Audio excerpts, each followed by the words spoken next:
Hello guys, welcome to another video of stock market friends. CMPDIL मतलब कि guys company central mine planning and design institute की IPO upcoming IPO जो कि आज open हो रहा है। जानेंगे complete analysis, business model, financial condition, performance, GMP कितना चल रहा है, लिस्टिंग कितना मिलेगा, अप्लाई करिए या फिर फाइनल डिसीजन क्या ले, इन सभी पॉइंट्स को डिस्कस करेंगे। और ये कोई रिकमेंडेशन वीडियो नहीं है, इसलिए जो भी फाइनल डिसीजन होगा अपने रिस्क पर लीजिएगा। चलिए फ्रेंड्स, वीडियो को स्टार्ट करते हैं। तो गाइज आईपीओ जो है 20 मार्च आज के दिन ओपन हो रहा है और 24 मार्च क्लोज किया जाएगा। 3 डे आईपीओ है। 30 मार्च का लिस्टिंग डेट है। ₹2 का फेस वैल्यू, 163 टू 172 रुपीज पर शेयर की प्राइस बंद, 80 शेयर्स की लॉट साइज, फुल्ली ओएफएस है मतलब कि ऑफर फॉर सेल है। 1842 करोड़ का इशू साइज, 10.7 करोड़ शेयर्स का इशू किया गया है। और book build IPO, employ discount दिया गया ₹8 का। बीएसई एनएससी दोनों एक्सचेंज में लिस्टिंग किया जाएगा। अलॉटमेंट डेट 25 मार्च का। 27 को रिफंड्स रिलीज किया जाएगा, शेयर्स डिमैट अकाउंट में क्रेडिट होगा। ऑफर किया गया क्यूआईबी 50%, एचएनआई 15%, रिटेल 35% का। रिटेल मिनिमम $1 अप्लाई कर सकते हैं, 80 शेयर्स मिलेंगे, 13.7 थाउजेंड पे करना पड़ेगा। मैक्सिमम 14 लॉट अप्लाई कर सकते हैं, 1.9 लाख रुपीज पे करना पड़ेगा। Big small HNI minimum 15 lot apply कर सकते हैं, 2.1 लाख रुपीज पे करना पड़ेगा। मैक्सिमम 72 लॉट अप्लाई कर सकते हैं, 9.9 लाख रुपीज पे करना पड़ेगा। बिग एचएनआई की बात करें तो मिनिमम 73 लॉट अप्लाई कर सकते हैं, 10 लाख रुपीज पे करना पड़ेगा। मैक्सिमम का कोई लिमिट नहीं है। अब अगर हम बात करें गाइस कंपनी के सब्सक्रिप्शन को लेकर, तो कंपनी सॉरी यहाँ पर सब्सक्रिप्शन बोलते हैं एक्चुअली गाइस, अगर हम बात करें कंपनी के जीएमपी को लेकर, तो इसका जो जीएमपी ट्रेड कर रहा है ₹4 का, जिसके अकॉर्डिंग 2.3% का ठीक ठाक एक अच्छी लिस्टिंग मिलने जा रहा है। बहुत स्ट्रॉन्ग तो नहीं बोलेंगे, लेकिन हाँ एक अच्छी लिस्टिंग मिलने जा रही है। अगर हम बात करें गाइस कंपनी के बिजनेस को लेकर, कंपनी का जो बिजनेस मॉडल है, देखिए कोल इंडिया लिमिटेड का ये एक सब्सिडियरी कंपनी है। और कोल इंडिया लिमिटेड का भी रिसेंटली कुछ महीने पहले Bharat coking coal subsidiary company listed हुआ स्टॉक एक्सचेंज में, और वापस एक और कंपनी लिस्टेड होने जा रही है।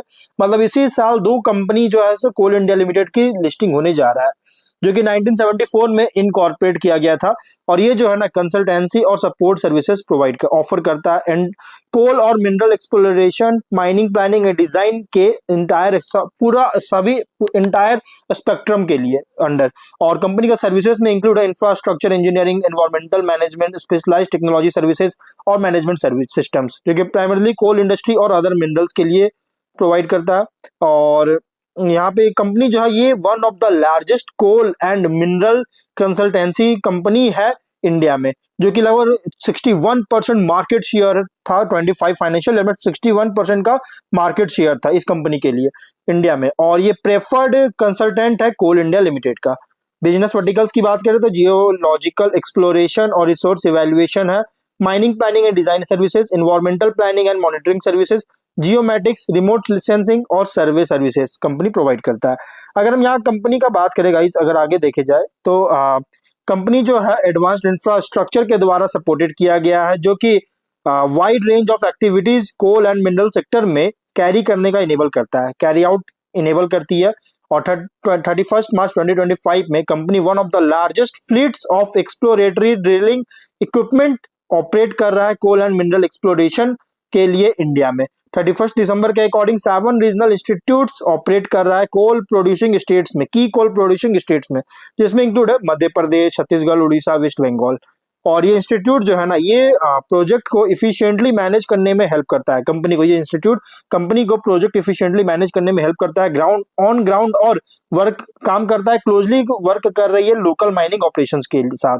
फैसिलिटीज और टेक्निकल कैपेबिलिटीज जो है ये रिलायबल और हाई क्वालिटी सर्विसेज जो है अलग अलग बिजनेस वर्टिकल्स को डिलीवर करने में अलाउ भी करता है।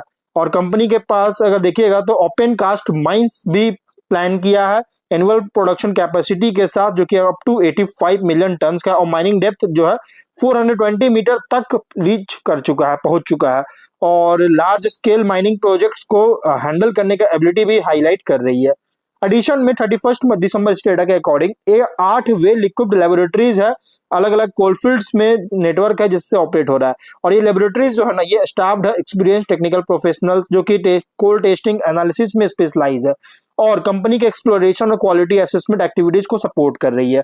और अगर हम बात करें इस कंपनी के आगे अगर देखा जाए तो यहाँ पे अगर देखा जाए कंपनी का जो ये जो है ना, इसके अलावा कंपनी ड्रिलिंग और इसके अलावा कंपनी जो ड्रिलिंग एंड एक्सप्लोरेशन इनिशिएटिव्स में भी एक्टिवली पार्टिसिपेट कर रही है coal and other mineral sector में।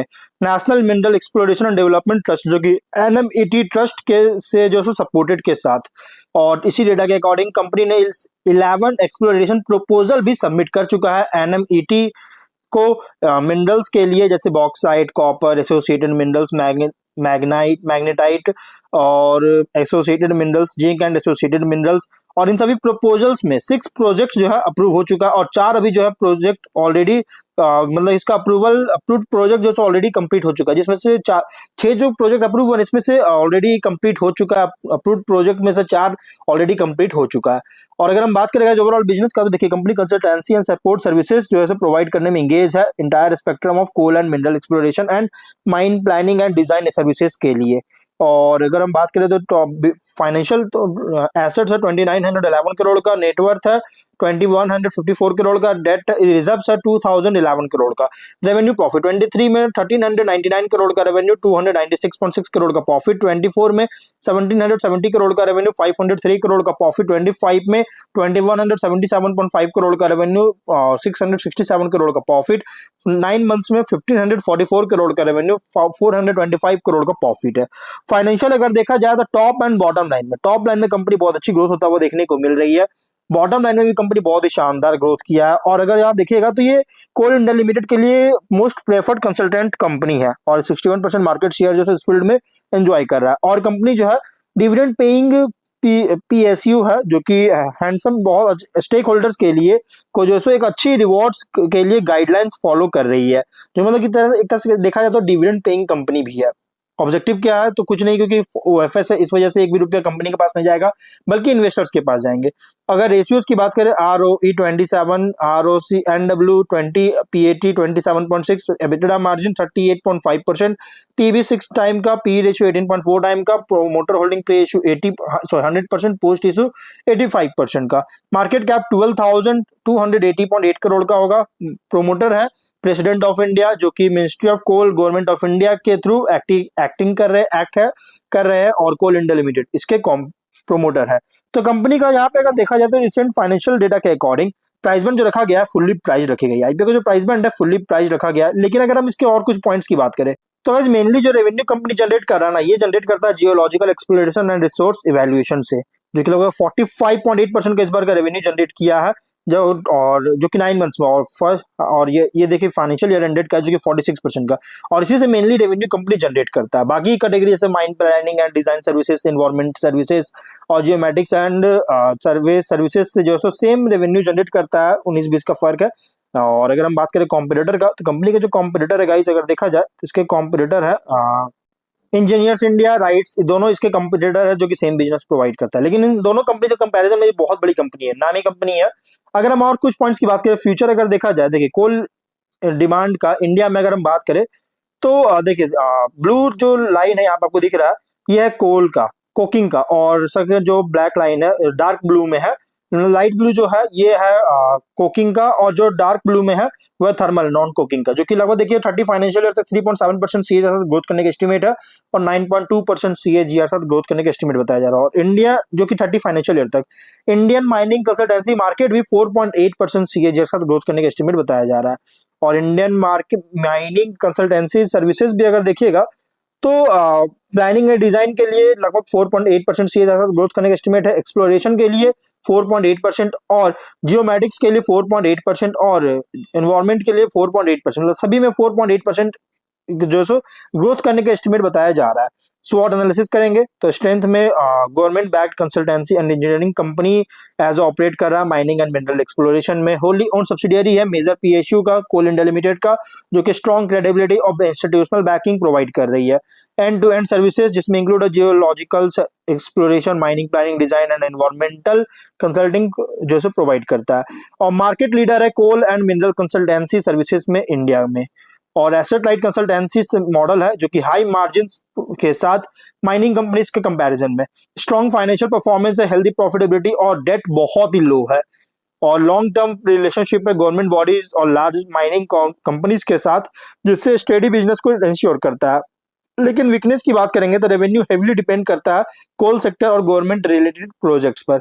डाइवर्सिफिकेशन लिमिटेड है, कंपनी का जो डाइवर्सिफिकेशन है लिमिटेड है, क्योंकि माइनिंग कंसल्टेंसी सर्विसेज के अलावा, क्योंकि इसी में मेनली बिजनेस कर रहा है, और ग्रोथ भी जो है ना स्लोवर हो सकता है अगर प्राइवेट सेक्टर कंपनीज से कंपेयर करेंगे, क्योंकि पीएसयू स्ट्रक्चर होने के कारण, और फ्यू लार्ज क्लाइंट्स पर हाई डिपेंडेंस है, लिमिटेड ग्लोबल प्रेजेंस है।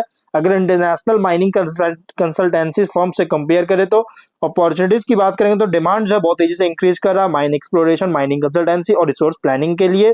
और न्यू मिनरल्स जैसे लिथियम और रेयर अर्थ एनिमल्स में भी एक्सपैंड कर रही है, और इन इंफ्रास्ट्रक्चर एनर्जी डिमांड में भी ग्रोथ देखने को मिला है, जिससे माइनिंग एक्टिविटीज को इंक्रीज कर सकता है, पोटेंशियल एक्सपेंशन कर सकता है इंटरनेशनल कंसल्टेंसी प्रोजेक्ट्स में।